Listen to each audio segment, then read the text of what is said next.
Nothing asked for your consent. That's the part most people misunderstand. They believe power knocks. That influence announces itself. That authority explains why it's there. It doesn't. It adjusts. Quietly. Impersonally. Without even noticing you noticed. And by the time you realize something has shifted, the shift is already complete. There is no drama in this process. No moment of revelation where curtains open and spotlights illuminate the stage of transformation. Change is not an event, it's erosion. Like water carving stone, not through sudden force, but through persistence so constant it becomes invisible. You wake up one day and discover your preferences have changed, that your tolerances have narrowed, that options that once seemed viable now seem absurd. And you cannot locate the exact moment when this happened. Because there was no moment. There was accumulation.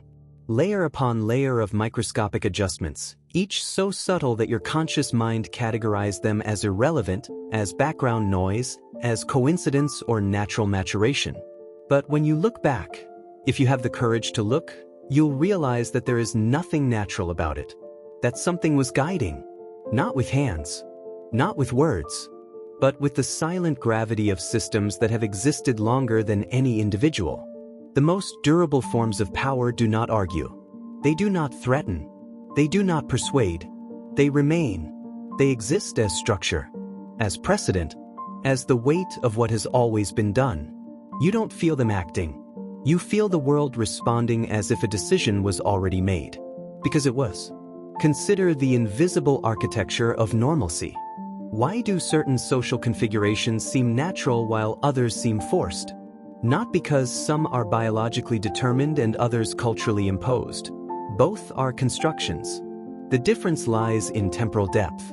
Ancient structures don't need to justify themselves. They simply are. Like mountains that don't explain why they're there, they precede the question. Their existence is their own validation. When something exists long enough, it ceases to be a choice someone made and becomes the terrain upon which all future choices are made. It becomes axiom, foundation, the unquestioned starting point. Institutions understand this instinctively. That's why they invest so heavily in tradition, in ritual, in visual and linguistic continuity. Not out of nostalgia, but because antiquity is authority. The older a practice, the less it needs to explain itself. The more deeply rooted a structure, the less resistance it encounters. Not because people consciously agree with it, but because it has become part of the cognitive map through which they interpret reality. You don't question the ground beneath your feet. You don't debate gravity. You don't negotiate with the direction time flows. Similarly, you don't question structures that have been internalized so deeply they seem like natural laws rather than human arrangements. And when power reaches this level of invisibility, it becomes almost indestructible. Because how do you tear down something nobody can see anymore?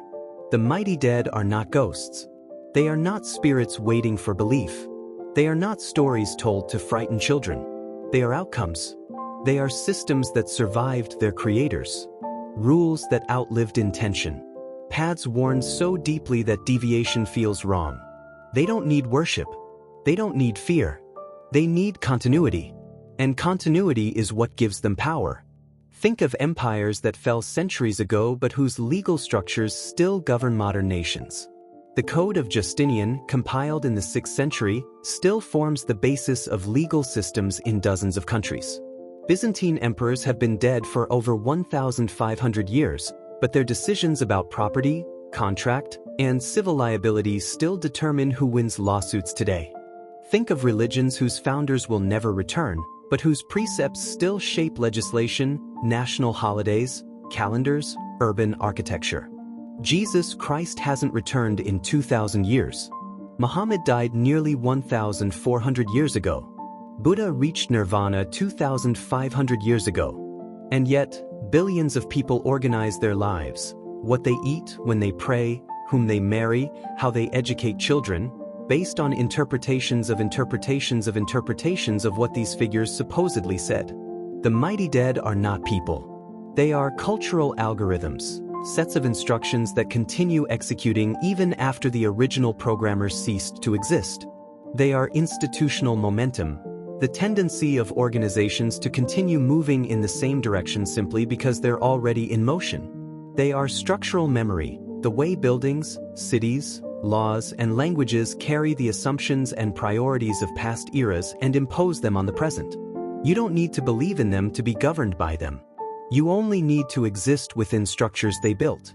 And once those structures exist, they self-perpetuate, not through conscious conspiracy, but through the simple mechanics that it's easier to follow an existing path than to create a new one. Most people resist the wrong thing. They fight faces. They argue with voices. They rebel against symbols. But structure does not hear rebellion. Precedent does not feel protest. You cannot shout at gravity. You cannot negotiate with gravity. You can only learn how it pulls. And those who survive longest are not the strongest, but the most precise. Revolutions fail not because they lack passion, but because they attack symptoms instead of systems. They topple monarchs but maintain monarchical structures. They replace dictators but preserve dictatorial apparatuses. They change faces at the top of the pyramid but leave the pyramid itself intact. But because structures have their own logic, independent of who inhabits them. A seat of power shapes whoever sits in it. A position with certain powers corrupts whoever occupies it, not because these people are inherently evil, but because the position creates incentives that reward certain behaviors and punish others. Imagine a kind and compassionate person assuming leadership of an organization whose reward structure privileges cruelty and competition. 3 things can happen. 1. They change the structure, extremely rare, requires immense power and ideal conditions. 2. They are changed by the structure, gradually adopt behaviors the structure rewards, rationalizing this as necessary. 3. They are expelled by the structure, removed, marginalized, or forced out because their behavior creates systemic friction. In the vast majority of cases, the structure wins. Not because it's stronger than individuals, but because structures don't tire. They don't have bad days. They don't doubt themselves. They don't negotiate with conscience. They simply continue operating, second after second, decade after decade, until individuals conform or leave. And when one individual leaves, another takes their place, and the cycle begins again. This is why attacking individuals is so futile. You can remove 100 corrupt CEOs, but if the corporate structure rewards corruption, the 101st will be as corrupt as the previous ones. You can depose 100 authoritarian politicians, but if the political system concentrates power without accountability, the 101st will be as authoritarian as the previous ones. The problem was never the person. The problem is the architecture of incentives within which the person operates. And that architecture, often, was designed by the mighty dead, whose assumptions about power, property, and hierarchy are still encoded in the foundations of institutions we inherited. Nothing bad happens when you fall out of alignment. That's the trap. There is no punishment, no warning, no dramatic consequence. Opportunities simply stop presenting themselves. Doors remain technically open, but never move. Paths feel wrong before you take a step. You are not rejected. You are repositioned. This is infinitely more efficient than direct punishment. Punishment creates martyrs. Punishment unifies opposition. Punishment can generate public sympathy, organized resistance, narratives of heroism against tyranny. But silent repositioning? There is no narrative, no clear injustice to denounce, no cathartic moment of oppression to rebel against. There is only a door that doesn't open, an email that never gets a response, an opportunity that goes to someone else more suitable, a growing feeling that you no longer belong in certain spaces. And how do you fight that? You can't prove it was intentional. You can't point to a perpetrator. You can't sue the absence of opportunities. All you feel is a gradual narrowing of possibilities, as if the universe were subtly suggesting you should go in another direction. And most people obey that suggestion. Not because they're weak, not because they lack determination, but because resisting the invisible is psychologically exhausting. It's like boxing with smoke. You never land a solid blow. There's never a satisfying impact that confirms you're fighting something real. You just get tired, frustrated, and eventually give up, Not because you were defeated, but because you can no longer bear the uncertainty of not knowing if there's really something there. And then you rationalize. Maybe that path wasn't for me after all. Maybe I didn't want that as intensely as I thought. Maybe it's better this way. And with those rationalizations, you realign yourself. Voluntarily. Without explicit coercion. Without even realizing you were guided. They demand nothing. And that is their greatest authority. Because what demands nothing cannot be bargained with, cannot be appeased, cannot be exhausted. They do not ask you to obey. They simply reveal which movements are viable and which are not. Consider the difference between law and physics. Law says you must not exceed this speed limit under penalty of fine. Physics says you cannot exceed the speed of light, period. Law is negotiable. You can take the risk, pay the fine, hire lawyers, appeal. Physics is non-negotiable. There's no court to appeal to, no argument that will change the outcome. The mighty dead operate more like physics than like law. They don't prohibit. They define the space of the possible. Within that space, you are free. Outside it, you simply don't exist as a viable possibility. Not because someone will stop you, but because the mechanisms necessary for that action to produce results don't exist. It's like trying to swim on dry land. Nobody will stop you, but you won't get anywhere either because the medium through which swimming works isn't present.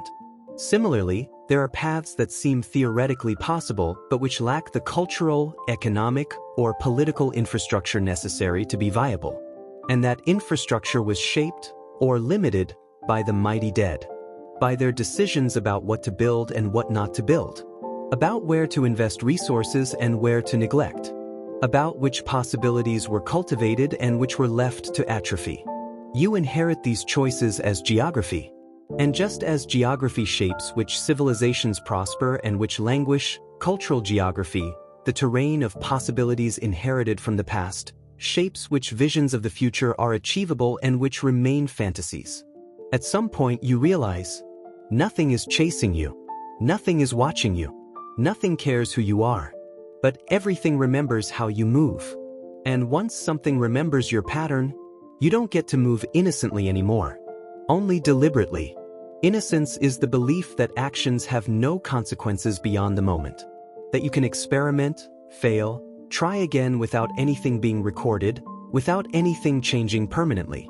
It's a child's mentality, appropriate for children, but catastrophic for adults operating in systems of power. Because systems remember. Not with conscious memory, not with malicious intent, but in the way a valley remembers where water flowed, developing ravines that determine where the next rain will flow to. In the way a forest remembers where a tree fell, creating a clearing that alters the microclimate for decades. In the way a body remembers trauma, developing patterns of muscular tension that persist years after the original cause disappeared. Biological, social, and physical systems exhibit structural memory, the tendency of past states to influence future states not through conscious choice, but through paths of least resistance that were created by previous iterations. Once you establish a pattern, repeating that pattern becomes easier than deviating from it. Once you dig a groove, water tends to flow through it again. Once you're recognized as a certain type of person, opportunities consistent with that type begin to present themselves, while inconsistent opportunities cease to appear. You become predictable. And predictability, in systems of power, is both vulnerability and leverage. Vulnerability because others can anticipate your actions and position themselves accordingly. Leverage because consistency builds reputation, and reputation opens, or closes, doors. And then comes the moment of choice. Do you move deliberately, aware that each action reinforces or challenges the pattern others see in you? Or do you move reactively, allowing circumstances and impulses to push you, without realizing that even the absence of deliberate choice is a choice? The choice to let the pattern solidify through inertia? Most choose the second. Not because they prefer it, but because deliberate choice requires you to confront the fact that you are being measured. And confronting that is uncomfortable. So they look away. They tell themselves they're just living, just flowing, just being authentic. And meanwhile, the pattern deepens. And the mighty dead, who are not people but systems, register that pattern and adjust accordingly. Silently, impersonally, irreversibly.